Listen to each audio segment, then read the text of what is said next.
everyone, my name is Marcella Dominguez and I welcome you back to my channel. Here we talk about tips and tricks to help you with your small or medium-sized company. And all of my tips are mostly trademark related. In today's video, I want to talk to you about how to renew your trademark registration. Now, if you're somebody who has already seen all of my videos, then you might have already filed for a DIY trademark application, or we might have helped you ourselves. If you're interested in that, make sure you scroll down to the description below. However, I want to talk to you about what happens years after you have been using your trademark. What then? What do you do? How do you keep your trademark alive? Do you have to renew your trademark registration or renew your trademark application? How does this process work? So in today's video, I am going to teach you what forms you have to file and where you can find them.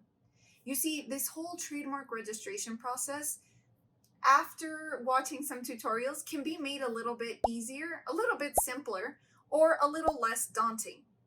But lots of people tend to just push the rest under the rug. They're asking themselves, or they're telling themselves, well, is there anything left for me to do? I guess not. And the truth is, you should be paying attention to what happens between the 5th and the 6th year for your trademark. So after you receive a trademark registration, you should be counting down the time to another 5 years.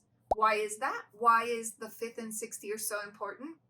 Well, between the 5th and 6th year of having registered your trademark, you need to file what's called a declaration of use. A declaration of use is just a fancy way for the USPTO to tell you that you have to prove to them how you are continuing to use your mark in commerce.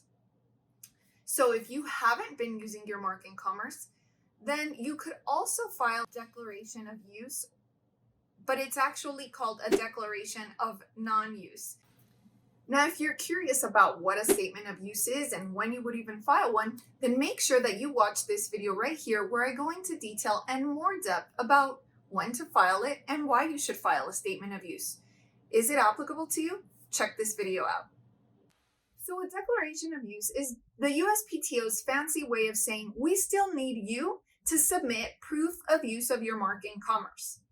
If you are familiar with the trademark process already, there is something called a statement of use. So a statement of use means that the USPTO wants to see how you are using your mark in commerce. A declaration of use is similar. You're showing the trademark office how you are using your mark. Because remember, continued use of your trademark is a requirement in order for you to maintain your trademark registration or to acquire a trademark registration. So if you haven't been using your mark in commerce, then what? The Section 8 declaration is also a declaration of non-use. So there are certain circumstances in which there would be excuses, valid excuses or valid reasons for why you haven't been using your mark. And for those, make sure that you contact someone who can ascertain whether your non-use would be excusable with the trademark office. Otherwise, you stand to lose it.